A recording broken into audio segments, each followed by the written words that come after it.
Welcome to Nightmare Echoes. Listen, scream, and embrace your horror obsession.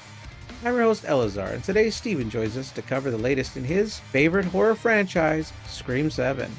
What real life events led to this movie's changes? Did the franchise keep its meta focus? And how is Sidney and Gale's friendship after all these years? If you dare follow us, all our links are in the description. Next week on the podcast, The Substance. But until then, a movie that asks, if we forget to name one of the killers, will anyone notice?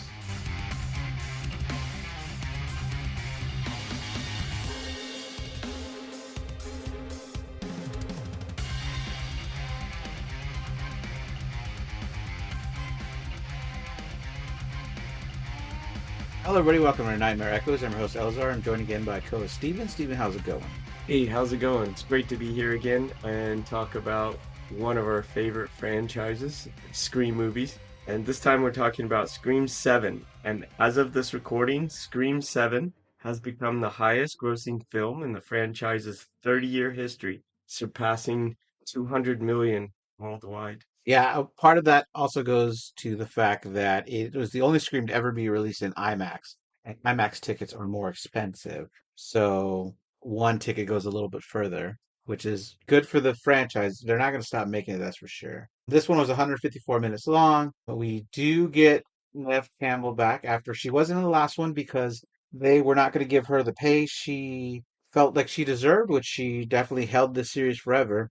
And so they continued with the sisters from the last one, which was Melissa Barrera and Jenna Ortega in part six. But then Melissa Barrera had some post online about calling for a ceasefire and freeing prisoners in the Middle East, and the head of Spyglass didn't like that.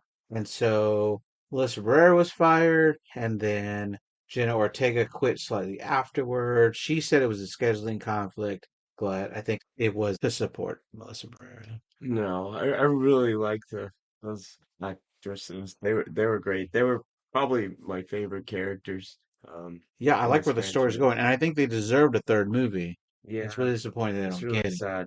Um, And then after all that, Christopher Landon was set to direct. I loved his movies Freaky. He has Happy Death Day. He has the new movie came out last year called Drop.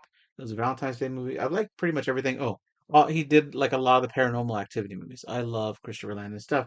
But then because of Melissa Barrera's firing, which was the head of Spyglass, had nothing to do with Christopher Landon, his family started getting death threats. And so he had to pull out. He said that's crazy. it had become his dream forever because that's one of his favorite films ever, It's Scream. art, and Yeah. it's becoming so political now. We can't even have actors and actresses and directors doing So, their job. yeah. So after getting Ev Campbell back, we get Kevin Williamson as director. Now, he wrote the first movie, he wrote a lot of these movies, but I believe this is his directorial debut. And so I don't know if the direction was the best. He didn't write this one. So it's just an interesting way to go. And then after that, they got Matthew Lillard to come back, and it was announced that Scott Foley was going to come back. Stu and Roman Bridger. We do find out later in the movie that they brought a lot of other faces back, and we'll get to those. I was gonna just briefly go through. We've been able to talk about all the Scream movies in the franchise, and that's really been a pleasure. For this movie, it was fun for me because not the movie and the gruesome scenes, but I got to watch some of these movies with family members, and my wife and I actually watched Scream 7 together, which was nice. So that was fun. I wanted to just briefly go over like Scream movies are basically murder mysteries where the viewer watches the gruesome stabbing deaths of characters. The killers are really not known until the final act of the movie. But I was going to ask you, did you correctly predict any of the killers while watching these movies for the first time? Yeah, I definitely predicted one of them, and it was the Mel one. When I saw him on screen, I knew I loved him from a TV show I used to watch in the 90s, even though it was one season long. And so when I saw his face, it was like, oh, well, that's why they would bring him in because they wanted a fun person to play the Mel killer. But You're then talking about this I'm current talking about movie, this, Scream 7, yeah, or this movie, Scream yeah, 7. what Yes. about the others? The first one that we'll get to, that was silly to me. But the female, obviously, I should have known. because she's such a big name, such a big face. I love her from True Blood. I loved her from the Pitch Perfect movie. So obviously, I should have known it would be her, but I didn't predict her. I predicted the guy. Hey, that's not bad. That's not bad, right? Yeah. You got them both? No, Oh, you no, didn't. I'm really bad about Oh, predicting the that's killers in funny. these movies. So I was watching the first Scream with my son, and he didn't watch the whole thing. But after all of the characters are introduced, I had seen it before. So after all the characters were introduced, I said, "Hey, I can tell you don't like this movie. It's too gory. But if you correctly predict one of the killers, you can go." So he immediately is like the boyfriend, Billy Loomis. I'm like, what? How do you figure that out? Like, I had no idea. He's like, is how he's acting in the bedroom. So that says a lot for the actors and actresses in this movie. If you can pick it up, and my son picked it up, you can get that. Hey, this is gonna be uh one of the killers. Right, and then there was a lot of red herrings, and even they even played with the audience, right? Because if you have followed the franchise a lot, you know that there's a certain kind of clothes that the killers historically wear in the Scream movies, right? And that's blue flannel, right? So Billy Loomis wore blue flannel, Emma The plaid Roberts. skirts for the female. Right, yeah. Well, she Yeah. wore a plaid. Richie, and then the both killers in four wore a plaid blue shirt throughout the movie. Now, interestingly, yes, in Scream 2, the only person to wear the blue plaid was her boyfriend, right? And he, in the original script, was supposed to be the killer. Him and Sydney's roommate. So when the script leaked, they had to do reshoots and change the ending. So they would have kept up this tradition of in Scream 2, the person with the blue plaid would have been the killer. But yes, in the advertisement, they show McKenna Grace wearing the blue skirt Mhm. because of it. So to like the mislead Just us, gonna throw you people are off. like all through the internet, like, oh my gosh, they've already revealed the killer, which I think was fun. I That was a fun part for me. Sure, there's definitely fun moments in it. We're gonna go through the whole movie though, and right off the bat, I'm gonna say it's my least favorite Scream movie. It is a fun slasher movie. I think where it suffers is it lost a lot of the humor and it lost a lot of the meta-ness. It goes into talking about the only meta I feel like it had was they kept saying, and I think they said the words New York 7 times in this movie, where they're like, you should have been in New York. I'm sorry I wasn't in New York. And it keeps being brought up. For me, it could have gone the meta angle with AI. It could have been talking about what AI is doing in the movie industry, how Yep. things are changing, whether that's a good or a bad thing.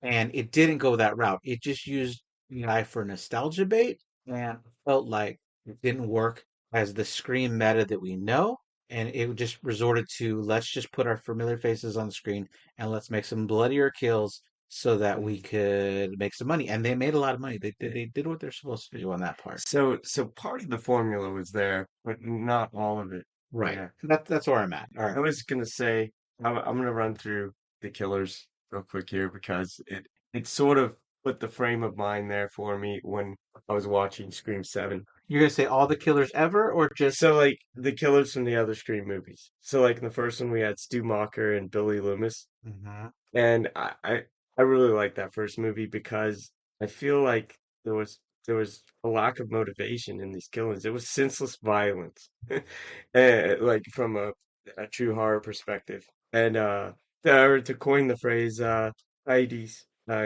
gratia," "Caedes gratia caedis," which is Latin for like murder for murder, for the sake of murdering. Just that's the point. But then, like, for some of the other movies, like Scream 2 Mhm. and Scream 3 and 4, like, we have family members. We have Billy Loomis's mother, Vengeance, and Mickey, a hired serial killer who was in a theater crew, college friend group of the victims. We have Sidney's brother, Roman, who's, like, jealous, as well as Scream 4, Jill, Sid's cousin, is jealous. And Scream 5, Richie, uh, Sam's boyfriend and Sam's Billy Loomis's daughter, and Amber, who famously says like "Welcome to Act 3," as we were talking about how the killer's revealed in the final act. And then in Scream 6, Richie's family is more Vengeance, who was the killer in Scream 5, and then in Scream 7, I guess we're about to find out what's going on here. Sure. And Scream 6 was the first movie to talk about any previous movie's killers besides the first ones. Every movie always referenced the first killers, right? Like Billy Loomis Billy Loomis mainly. or right, right, yeah, Yeah. exactly. Billy's mom. In Scream 2 talked about him. Roman talked about motivating Billy and Stu the crimes. He was like there in the beginning. Part 4, it's her niece. They're all obsessed with the Stab franchise in general. Or like they have that Stabathon. They're really into it. Part 5, yes, we have Billy Loomis's daughter. Part 6 is the first time we focus on another killer from previous movie, which is Richie. And this one, though, goes out of the way to at least acknowledge a lot of them. The only one it didn't in any way reference is part 4 Hmm.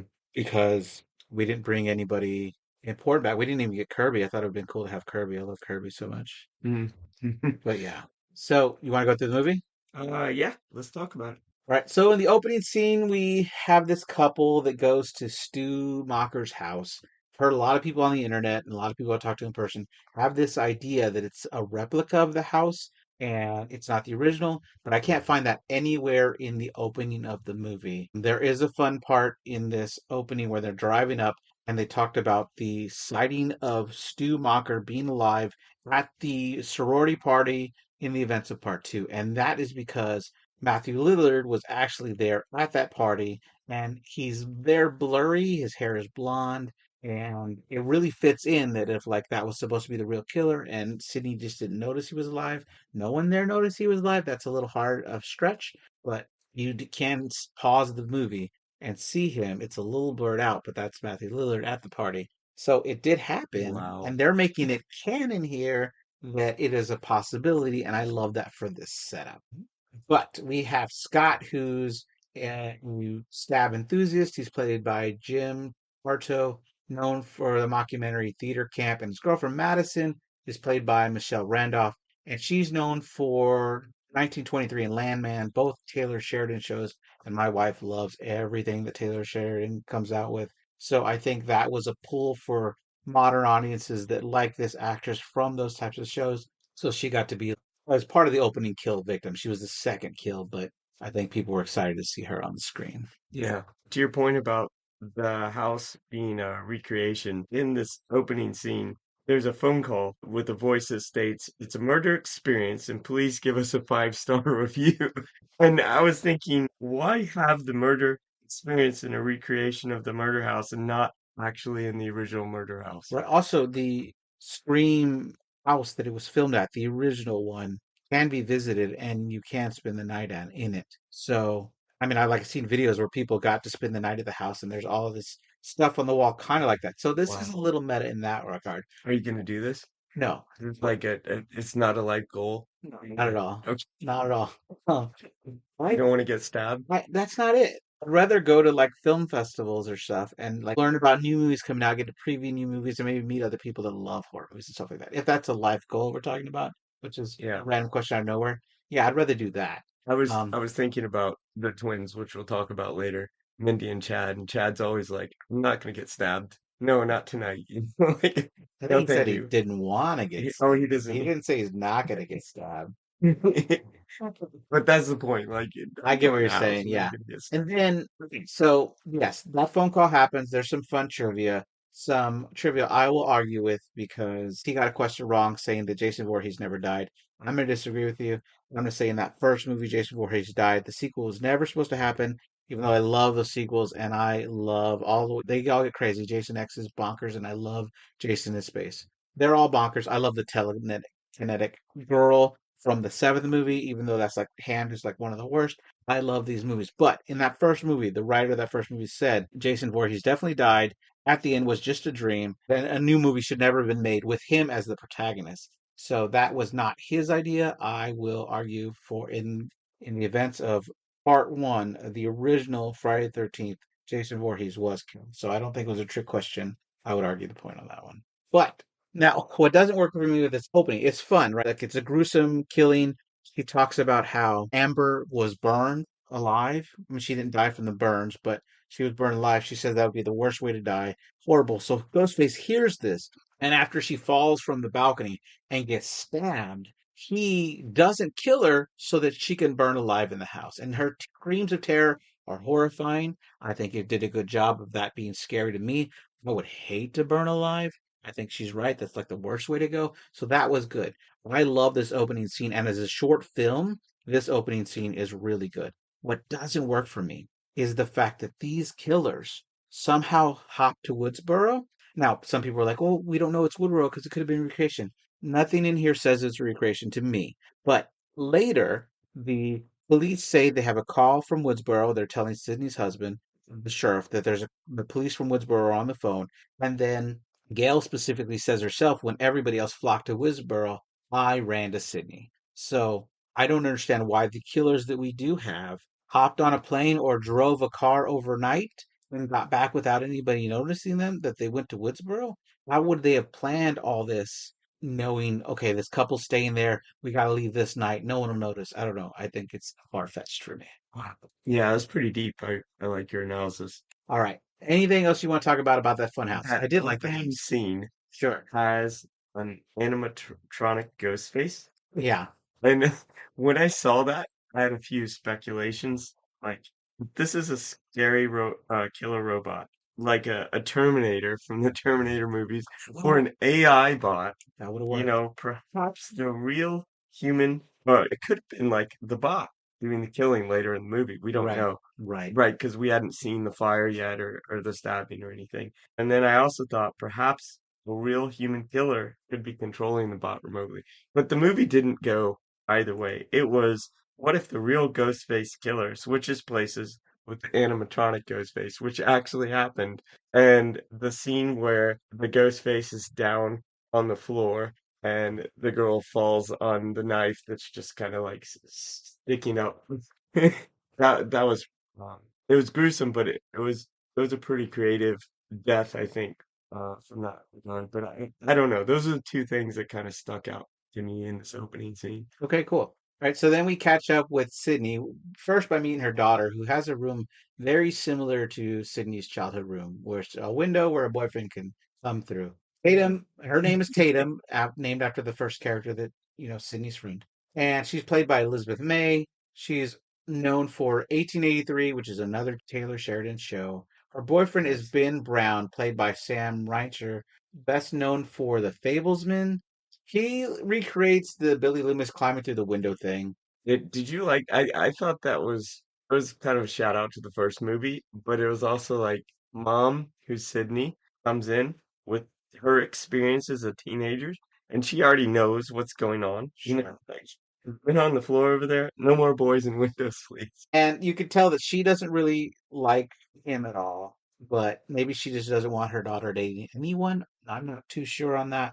But she basically kicks him out of the house, and I totally get it. Then Sydney goes to lay down with her husband, who is Mark Evans, not Mark Kincaid, which the writers of Scream 5, when Sydney says Mark has the kids, according to the writers of Scream 5, they believed that she was married to Mark Kincaid, who was a cop. Now, they tried to get Patrick Dempsey back for this movie, and he had a scheduling conflict with something else. So to me, this feels like they wrote the script already. They already had her married to a cop named Mark. Now we just need a different cop named Mark. And we'll give him a different last name. That way we don't have to change the script much. And we kind of just have a new person. And so that for me was a disappointment because I like Patrick Dempsey a lot. He was great in the Mhm. new Thanksgiving movie that came out a couple of years back. And so I think he proved he could be really great for a horror franchise. And so it's disappointed me. I mean, Joe McHale is fine and he does an okay job here, but it wasn't like amazing. I wasn't super excited to see him in this film.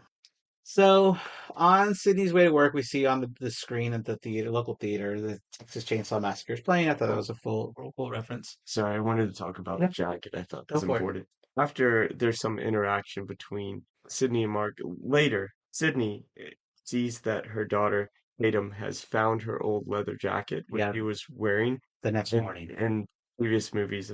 And so then I kind of like the mother-daughter and family interaction here because her husband Mark says after Sydney takes the jacket away from Tatum, he says, "That's on you. You've got to figure this out, basically, and take care of her." And so then Sydney lets her wear this jacket. It seems like she's trying to take care of her daughter while curbing her own feelings about the past that has happened due to all the murders in her life previously. Yeah, for me, I see what they were going for, but even I, someone that owns all the movies on Blu-ray and really has watched them over and over again, and if I can get my kids to watch them every year, I do. I didn't notice it was the same jacket. They had to point it out to me, and I was like, "Oh, was it?" like it wasn't the biggest deal to me that it was that same Oh, it jacket was from her. Scream 2. Yeah. You know, I was like, oh, okay. My wife was the one who told me it was the Okay. jacket from Scream 2. Yeah. And so, okay, I get it. I see what they're trying to do. So later after that, Tatum's going off to school. We stay with Sydney for a little bit as she goes to a coffee shop that she owns called a Little Latte Coffee Company. We meet her friend Jessica Broden, played by Anna Camp, who, as I said before, I love her from True Blood and Pitch Perfect. She's great. Her son, his name is Lucas, plays by Asha German, and he's a character that's obsessed with Stab. He wants to start his own podcast, start by talking about the New York murders, and thinks that Sydney would be a great guest for that podcast. But Sydney was not at the New York murders. So I think his pitch, even though Sydney's never going to agree to this interview, is a little weird. Like, why would Sydney agree to an interview about murder she wasn't at?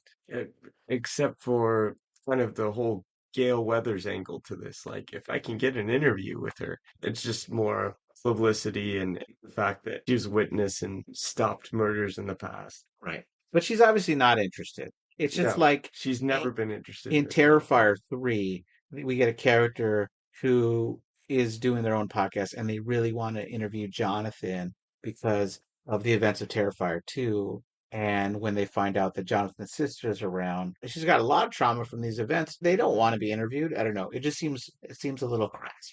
Hmm. But I don't, I mean, I do believe that people that are into that kind of thing would go out of their way to ask people. So it's not unrealistic. It just seems crazy. Well, Gale just kind of wanted money and power for this Yeah, whole. but at this point, I think she's her friend, and it really, They're. I thought it was really stupid. Later in the movie, we'll get there when Sydney says that she only has one friend that she ever trusted after those first events, which was I don't believe it's such now. bullshit Yeah, because she definitely trusted Gail, and she definitely trust. trusted Randy in part two. Yeah, You she know, talked about Tatum, her old friend from like the first movie. yeah. So Kind of I'm crazy. like, that's crazy. But yeah, I mean, from my perspective though, I've never seen Sydney interested in doing any kind of interview or talking about murders. Well, Um, in the and maybe fourth it's her movie, first her experience. What happened in the fourth in the movie? fourth movie, she wrote her book and she talked about Oh, not being a that's right. victim anymore. So She I did feel like in write that that book. part, it flipped the script and they went a different route because they were going to be like, hey, let's change Sydney so she's not the victim. She's advocaatly putting out there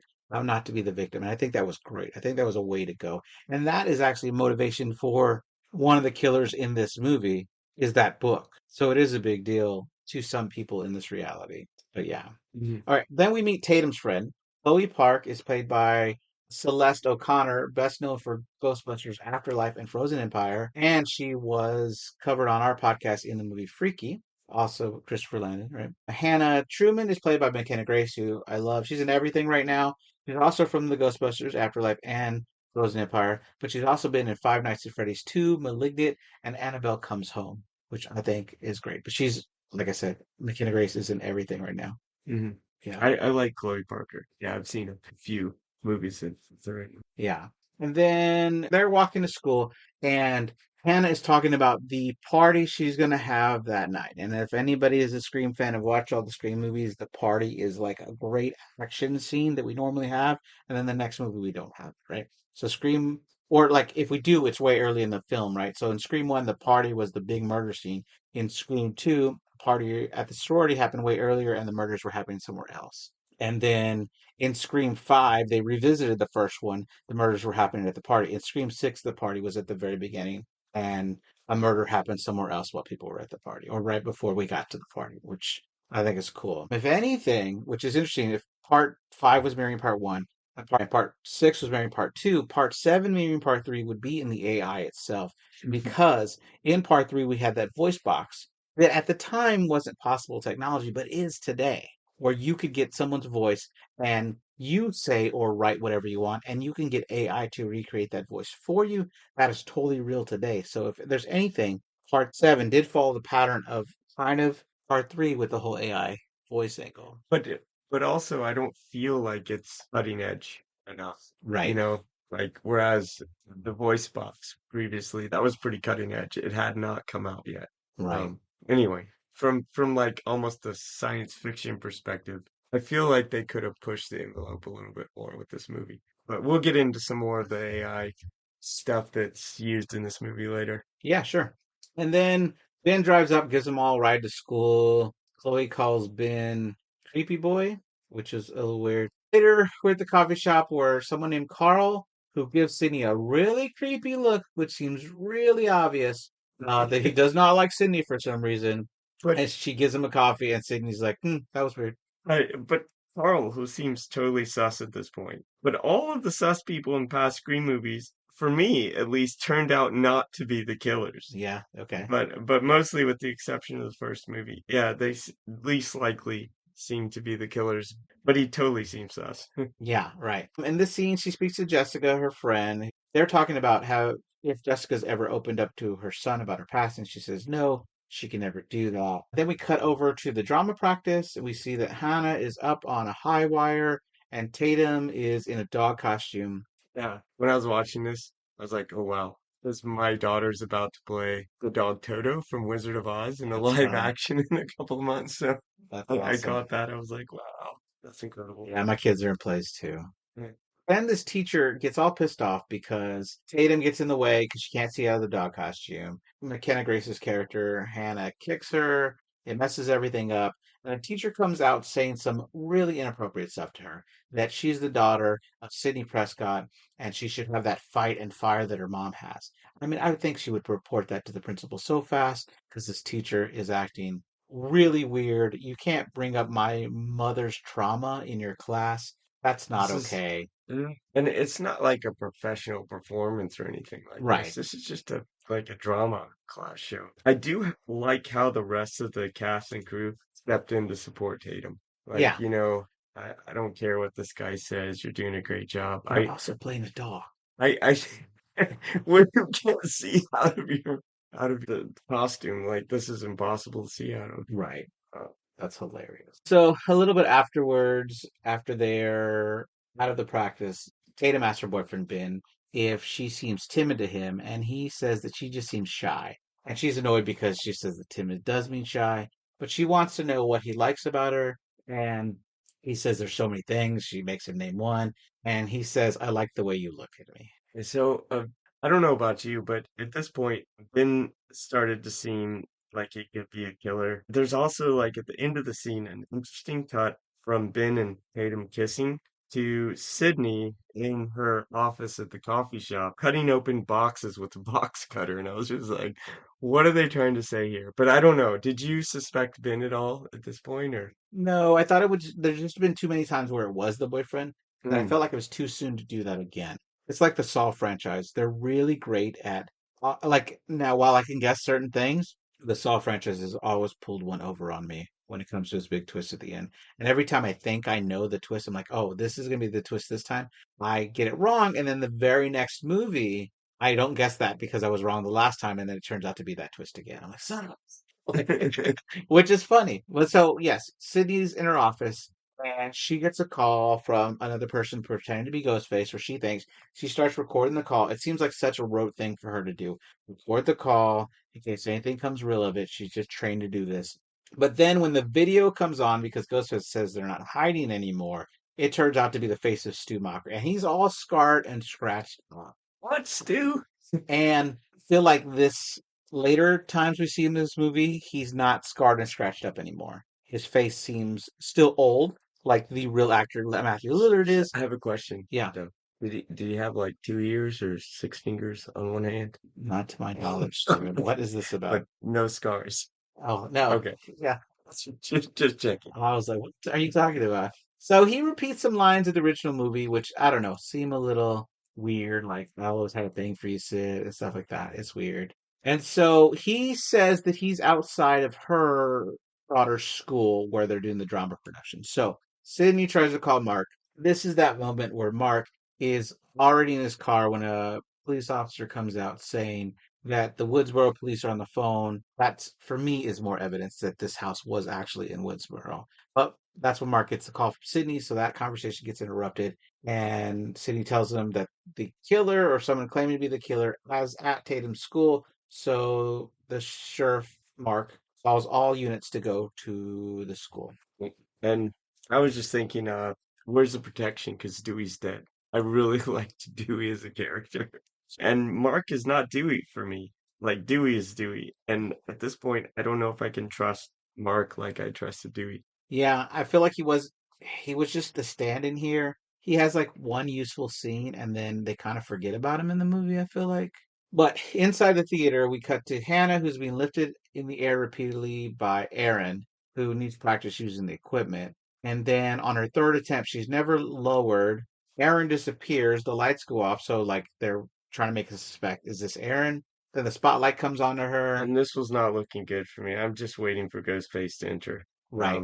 Poor Hannah. And so she's toyed with swinging back and forth in the air. When Ghostface comes in, he's able to slash her. He cuts her guts, and she's pretty much defenseless as her guts come out. It's pretty gruesome. Sydney shows up with a gun that she keeps in her car, which I think is totally not safe because if your car is broken into, your gun is stolen, that's your responsibility. So, And totally. I was also thinking that if Stu might be alive here, perhaps because they didn't shoot him in the head. You know, like so many of the other Scream sure. movies, they're like, shoot him in the head, they come back. They'll come back. So as Sydney goes in, she fires at Ghostface, and Ghostface runs off, and Tatum runs in. And I do want to say that we never got that party. Like they were going to have a party that night, and now the party's canceled. I'm just And, like, oh, my God, uh, disappointed. and like all the other Scream movies that I can recall, that there was always some type of party going on. Yeah, it would have been nice to see that. Right? Yeah, part three had a party too. Right? It was all at the end of the party. Yeah. All right. So we cut to the cops interviewing all their friends about their whereabouts. There's some disagreement here about who was where. People were like, I didn't see you there. I didn't see you there. They talk about how it could be a deep fake because Stu is obviously not alive. They say that Ben is a computer junkie and they think maybe Ben could have done this. This upsets Tatum a lot because Sydney will not allow Ben to go home with them when they're leaving. Hmm. So at home that night, they have the police doing a sweep of the house. And Hayden wants to stay and fight, but her dad, Mark, says, it's my job to catch whoever is doing this. So I'm kind of warming up to Mark here. But all the meanwhile, we see the attic door open like, in the hallway,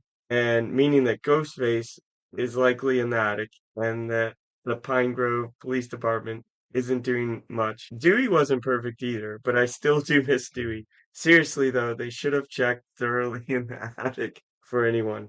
Uh, so Sydney's ready to go, but finds that Tatum unpacked her go bag that they, I guess, had prepared a long time ago with all of her past experiences. It makes it sense that Sydney and her daughter wanted her daughter to have it, the go bag ready, but the daughter must have felt very safe just not having it. Whereas Sydney is like ready for some more murders because of her past experiences. Right. Also, I feel like for some reason, Sydney did not train her daughter in how I to agree with be that. protective or like to be safe. And it's through this whole movie they talk about how Sydney wanted her to not have to deal with this stuff. But if Sydney, who is super prepared, we find out in the scene when Ghostface is there that Sydney has a safe room that she would have told her daughter about the safe room.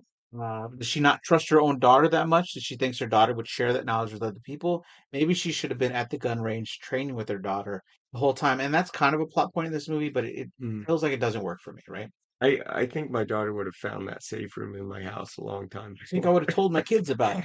I would have been like, hey, Yeah, if there's yeah, any I would have danger, too, totally, run to the as a safe parent. room. And we would have a secret code where you open the door for people to know the code so that we can join you in the safe room. Yeah, so the lights start going off. They Uh, realize it's Ghostface. yeah, And Ghostface does appear. And Mark puts down his gun because Ghostface has a knife on tape. So, like, yeah, he's trying to protect his daughter, but still, bro, every Scream Ghostface killer has just been slashing and stabbing the victim unless they're taken out. Like, I didn't see where he's going with this here, well, but he does have some kind of connective training with Tatum because he tells her to duck, and she's like follows at command like they've trained on this, and so he's able to attack. the scene turned around. Yeah, Right, and it, Sydney it and her turned out run to well. the safe room. What frustrated me about this part is safe rooms should have a phone, a dedicated phone that you can call emergency help. Right, call the police and say Ghostface is here.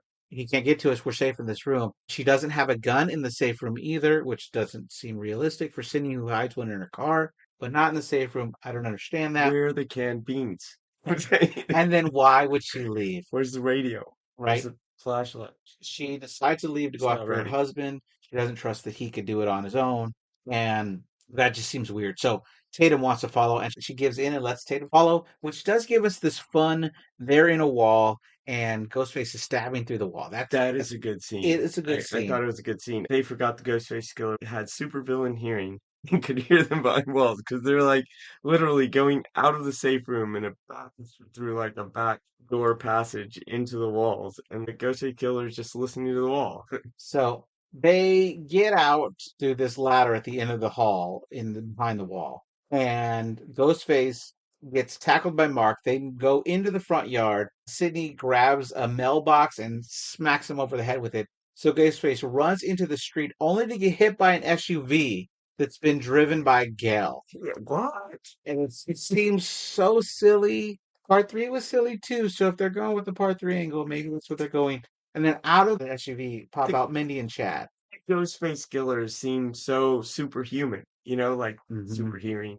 They survive all of these situations. This one was They have never super shot in the strength, head and died. but like this SUV just comes out, and somehow the Ghostface Killer, who figured out that people were behind the wall in mere seconds, doesn't see an SUV coming down this. Yeah, I didn't buy it, but anyway, They the reveal the Ghostface killer. Killers run over Yeah, and they reveal the killer to be Carl, who was the that guy from creepy the guy at coffee the shop. coffee shop, Yeah, which is a one-liner like he was at the coffee shop earlier. It he just did doesn't. seem sus with his look, and Gail. Yeah, Sorry, yeah, with his look. and the cops talk about how he escaped 2 weeks ago from a mental institution where he was placed after committing a triple murder. So Sydney says it's too easy and that there's always more than one killer. Although they believe in part three there was only one killer named Robin, I still love the theory that Angela was in on it. And that's just me, though. I mean, there's people out there that believe it, and that she was the Ghostface killer that got away with it. But anyway, that's a total tangent. So the network sends a text to Mindy saying that they want to go live, but they didn't say that Gail had to be on the screen. So she tries to take over, and Gail comes over threatening her in the way that she loves to do, right? Like she's going, I will slit your throat or something, punch you in the face, something if Oh, you go Gail. live, right? That's Gail, right? That's where we meet our local news reporter, Robbie Rivers, who walks up and tries to interview Gail, but they're not having it. Jessica and Lucas walk up. Sydney is questioning on knowledge about AI. So Lucas acts offended, saying that AI is the death of civilization. And he's watched all the Terminator movies, and I totally agree. As someone who's watched all the Terminator movies, AI is going to kill us. So Sydney's saying she's just trying to be careful, but Jessica tells her son to just stay away from this house. So yeah, I don't know. At this point, Lucas seemed a little bit sus because of the knowledge of AI, and it's already sort of suspicious about these stew videos. So Right. He also can't call Sydney her new last name, right? Sydney Evans. Yeah, he calls her Sydney Prescott, and she's like, my last name is Evans, right? So and that seems a little troubling that he can't keep that straight in his head. So inside Gail and Sydney talk, this is where Gail says that when everybody else ran to the Mocker house, she ran to Sydney instead. And here's another time where they bring up New York. Gail has to talk Sydney into fighting back because this doesn't seem like she wants to fight back. And they get another call from Stu. This time, I don't see the scars all over his face. It looks a little cleaner. deep fake area. Right.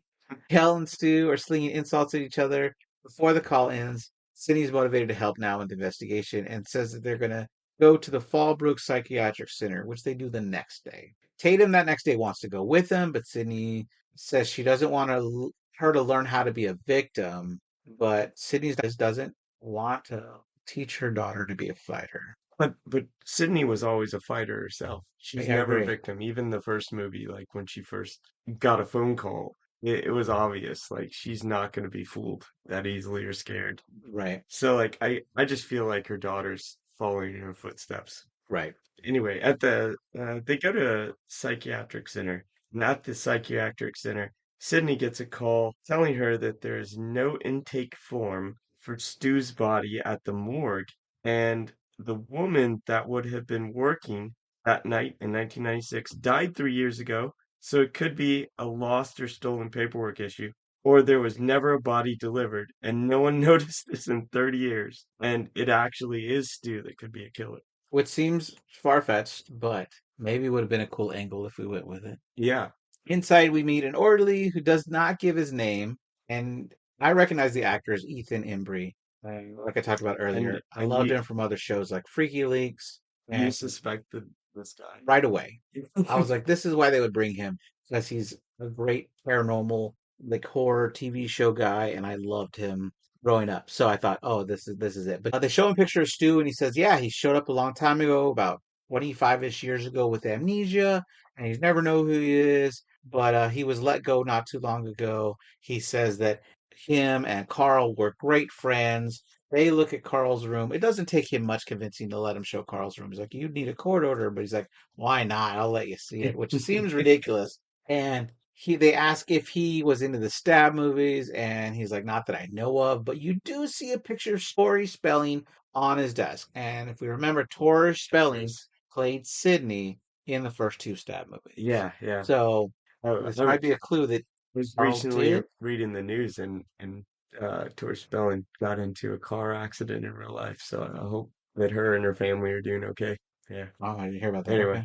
Yeah. Okay, so then we get a scene where the twins are talking to Tatum. She's asking why they're really there. They're saying that it's their duty because they're from Woodsboro. Also, Randy was their uncle, which was a good friend to her mom. Mindy says she wants to guess the killer this time, and Chad mentions that she's always, or that she's wrong a lot. But I'd like to point out the entire movie of part six, she kept calling Ethan Ghostface till the very end of the movie. So I don't think she got that one wrong. She just didn't predict that there were three of them. did they get into why Carl was gone, or um, I mean, I find it hard to believe they would have released these people, but I Carl thought he said escaped.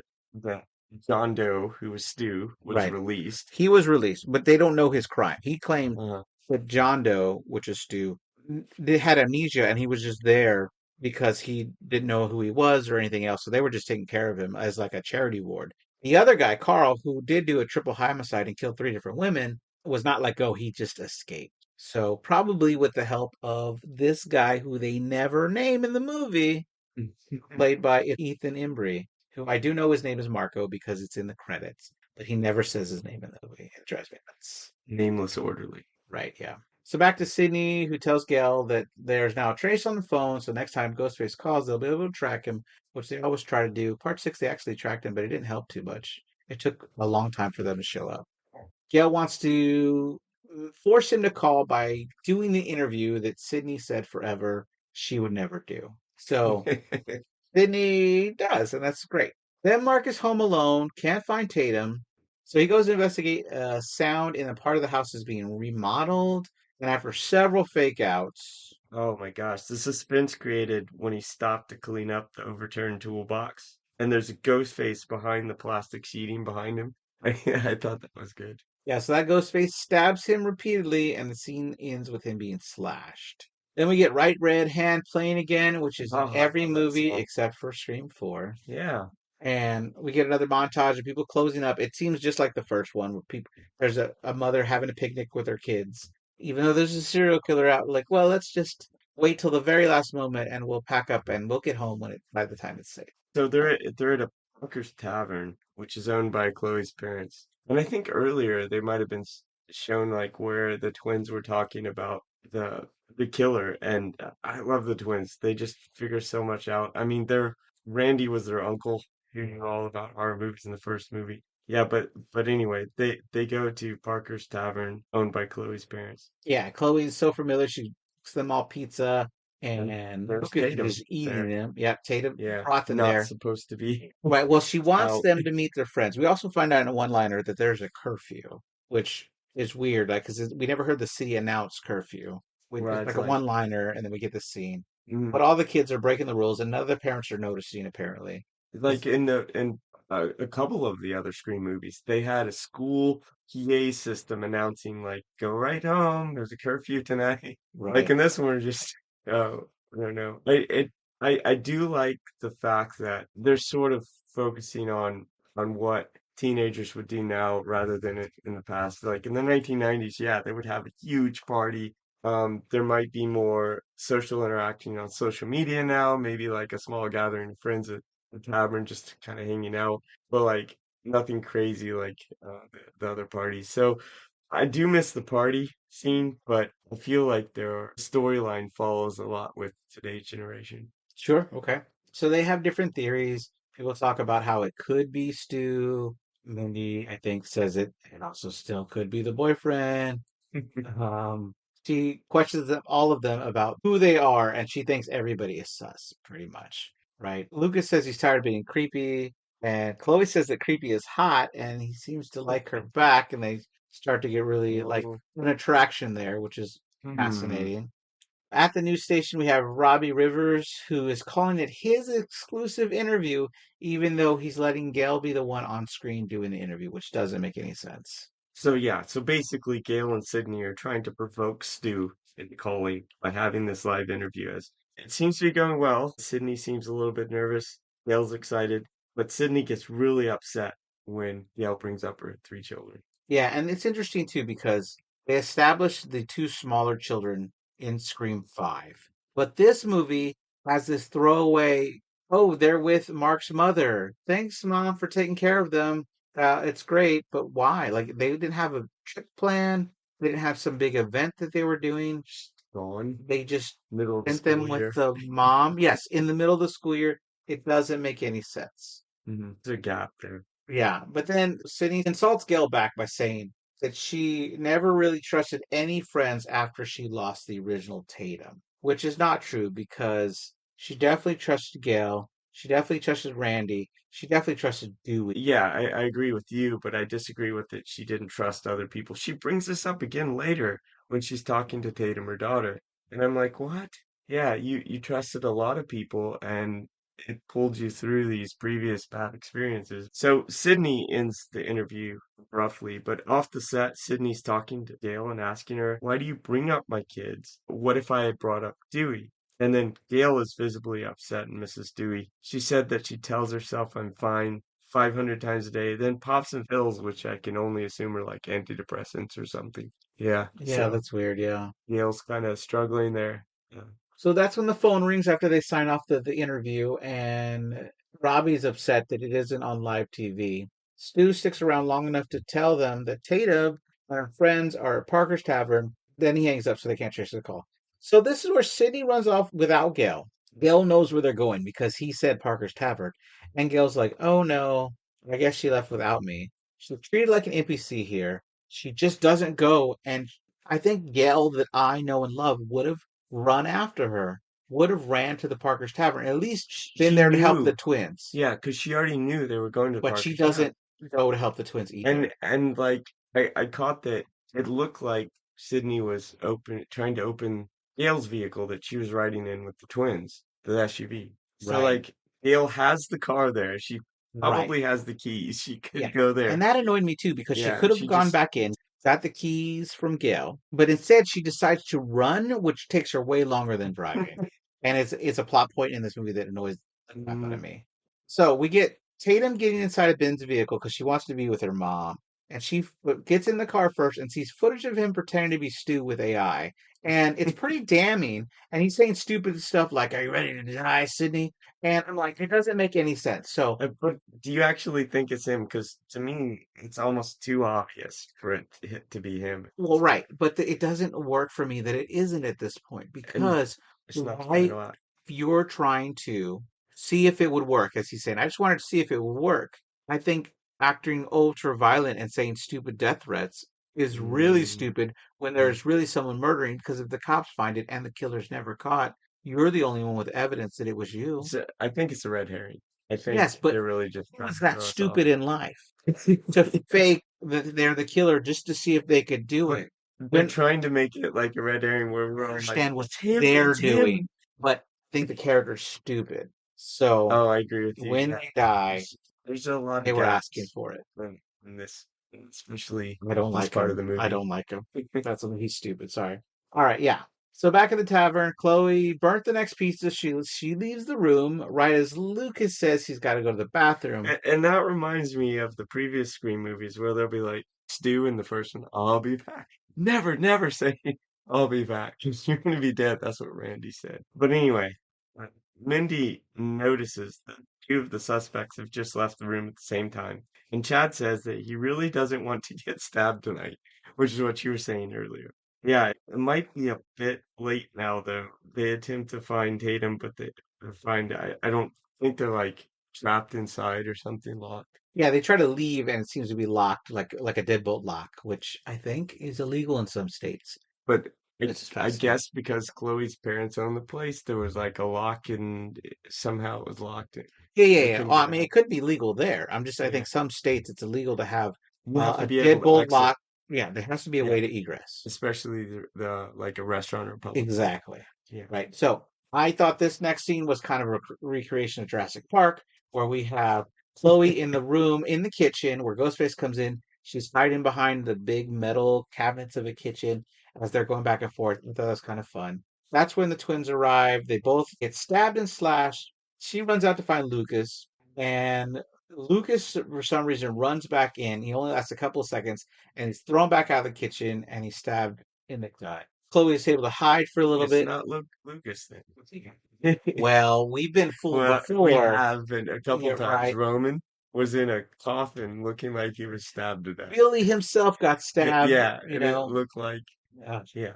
Chloe's able to hide from Ghostface for a little bit. She's eventually grabbed and thrown into some glass. One seems to stab her in the neck, which kills her. Then Lucas gets up and started pretending like he was dead. He should have just played dead. So Ghostface picks him up, stabbing him through his head through a beer tap. So the beer comes through mixed with blood. It's really gruesome. I've heard some people say it's over the top and did feel like Scream Yeah, to them. this movie is totally gruesome. During the scene, I kept saying, "Don't get up" to the to the characters, like first to Chloe, then to Lucas. Right. So we cut to Tatum, who's running. She gets out of breath, and Ghostface is right there. She's able to find a large piece of wood and swings at Ghostface. Then she stands in the middle of the street and screaming and still running. There's a curfew, so no one else is around, which I think is the only reason to explain how empty this city is. They say, oh, well, there was a curfew, so there's no one to help anybody. But do you think the cops would still be patrolling?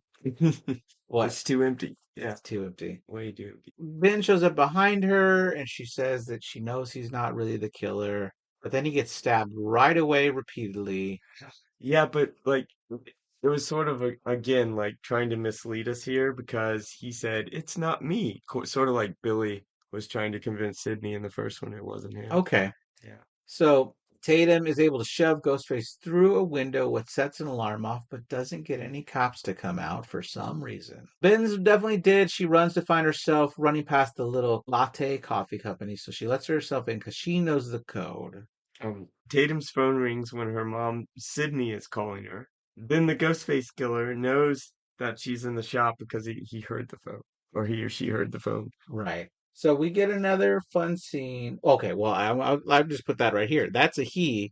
The one in the bar is the she. How do you Because know this? because at the end she says that she loved killing her own son, and she killed her son at the tavern. Okay, so By we're this one figuring at this this out. point We're is figuring this he. out now. Now they both show up in a little bit, but right now this is he. We don't know this just quite yet. Yeah, we're Oh hoping yeah, for yeah. Well, it. I feel like you revealed it earlier.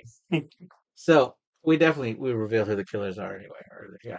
Oh, for sure. We definitely have. Okay, so this is a fun scene. She runs into the office, which is kind of treated like a safe room. And a stupid part is that Sydney runs in the street and has to stop because she loses signal. Instead of running to her daughter, which is a couple blocks away, she stays where she has signal so she can instruct her kid how to put her earbuds in so she can listen and have both hands on a gun. She tells her the code to the safe is her birthday. She gets the gun out and she's able to walk her daughter through how to shoot through the wall to hit Ghostface. But She, Since it's 2026, she has to stay connected to social media, Instagram, Snapchat, whatever. yeah, that's funny.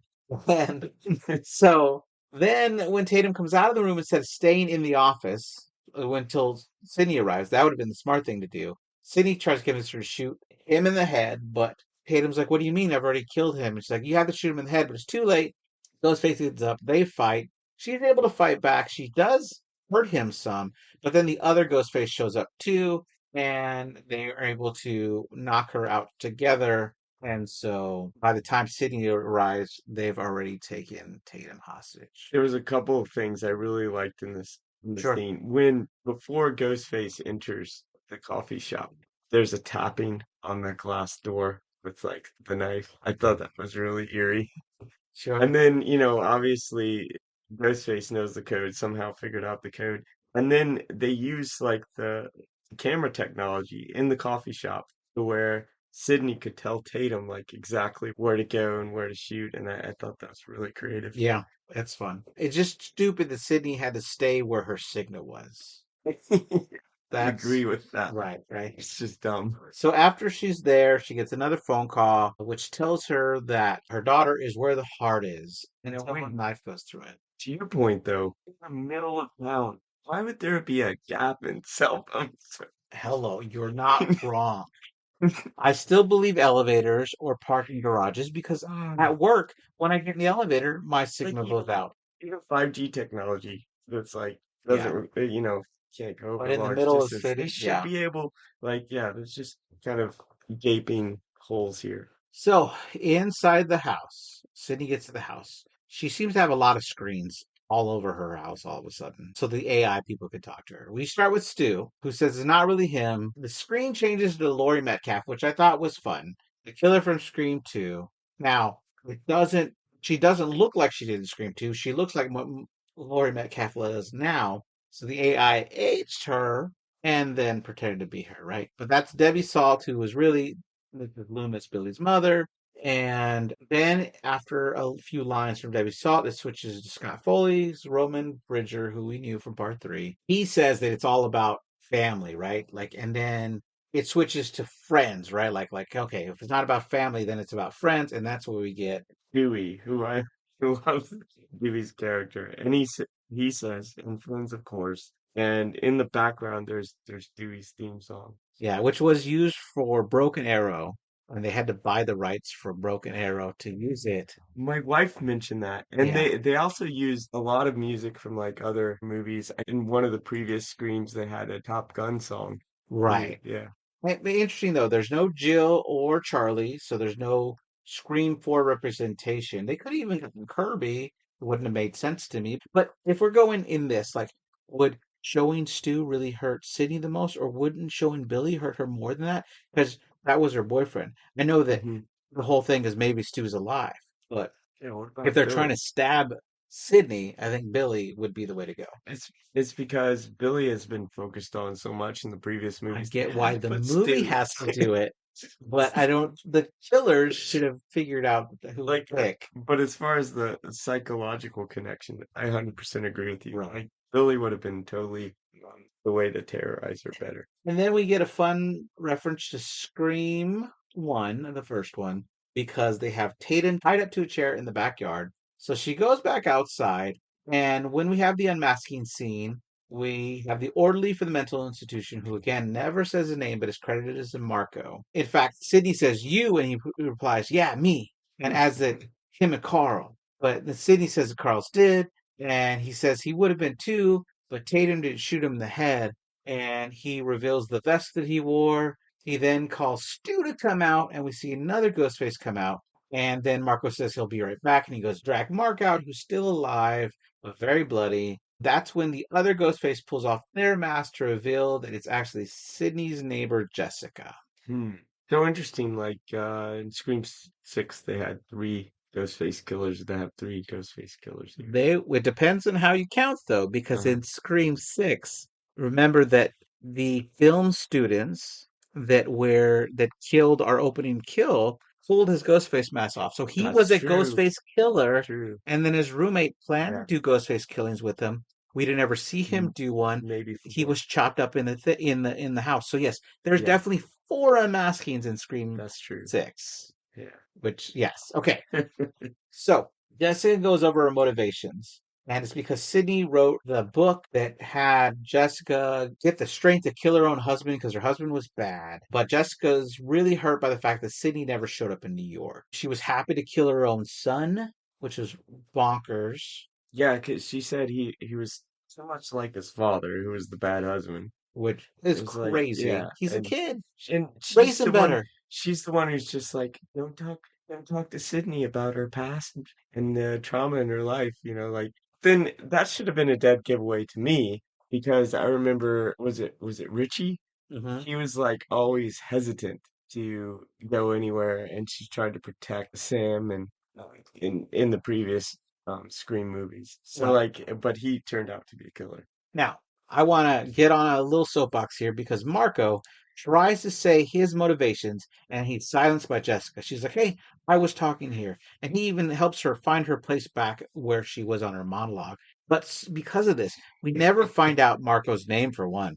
But we never find out his motivations. Now, it could have been that he was in love with Jessica, and we can assume that he would do anything for the Nookie. Yeah, It's never geez, yeah. said, and they never It's sort of say hinted, but yeah, it's not clear they at never all. say his motivation. It doesn't Nope, make any not even sense. close. So Jessica wants to start the whole pattern over by killing Sydney in front of Tatum, making Tatum the next generation of Sydney. And she's claiming that Sydney watched her mom die, but Sydney didn't. She just saw a killer wearing a jacket leave the house, who she thought was Cotton, but turned out not to be, right? Turned out to be Billy. So Tatum chooses this as the moment to act with a reverse headbutt to Jessica, giving Sydney time to pull out her gun and shoot Marco in the head, so he's gone. Jessica runs and Sydney loosens Tatum's bitings and orders her to free her dad. And then Sydney follows into the home renovation construction area where Jessica jumps out and they have a fight. Right.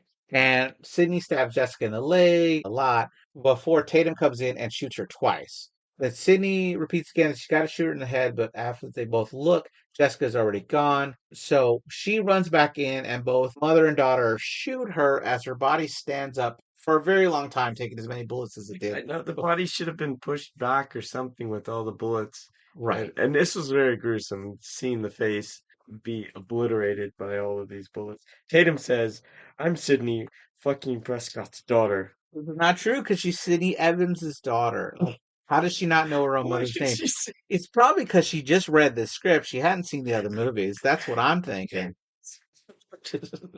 No. because of the previous line said in a previous Scream movie, where I'm Sydney fucking Okay, so Prescott. she Now has I'm only watched the new I'm like, movies. what? Yeah. Like I never call my mom by her maiden name, but she's taken the name of my dad. So, Right. It's okay, hilarious. hey, girls, your husband's dying. He's been stabbed. You need to go take care of him. Right. So then afterwards, Robbie Rivers is there reporting on the scene. Gail and the twins aren't far behind. Gail shows up. She lets them go live instead of her, which is a nice little growing thing for the twins who want to learn to be reporters. Sydney goes over to Gail, and Sydney says that she wished she would have been in New York, which I'm like, WTF. That's just the stupidest thing I've ever heard. Yeah, did we forget that Sydney hated Gail and like punched her in two separate movies? And she was making money off of telling stories about Sydney's mother's death. It's just like, Sure. come on. Well, I felt like Sydney got over that a long time ago, but Mhm. forgot she did in this movie until the very end, which doesn't make any sense. Yeah, okay, so they're friends now, given that. But like, Yeah. yeah, it just seems like why does she have to be there for Gail in New York? Like, why? Yeah, it doesn't make I sense. don't get it. And then Gail offers to drive her to the hospital, but first she wants to talk to Tatum. She's finally willing to open up to Tatum, telling her that the reason she named her Tatum is because the original Tatum was really strong and she wanted her to be strong. But if she wanted her to be strong, why didn't they train her to use a gun? It doesn't make any sense. Mm. Then they get up to go with Gail to go see Mark in the hospital, and we get that Ghostface jump screen slashing like we always do.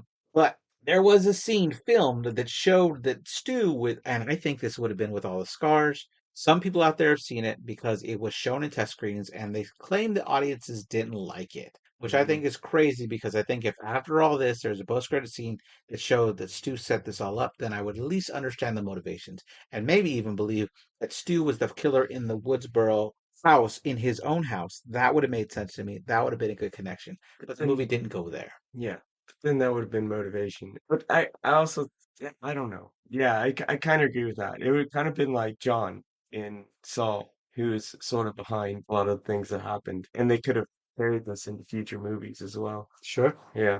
Anyway, I think that Scream movies are fun to talk about because of their many, many references to other significant horror thriller movies in cinematic history. Right. So, like, what's your favorite scary movie? Cube.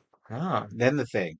The okay. Cube 1997, and then the thing is up there. But I mean, it's always going to change, right? Because when people want recommendations, if they haven't seen It Follows, I always tell people you got to watch It Follows. I think it's so good. But then I went like, oh, but then you also got to watch The Autopsy of Jane Doe. Like that's a really good one. Like a lot of my favorites I bought on physical media because I think they're just so fun. I want to be able to watch them whenever I Hmm. can. So Hmm.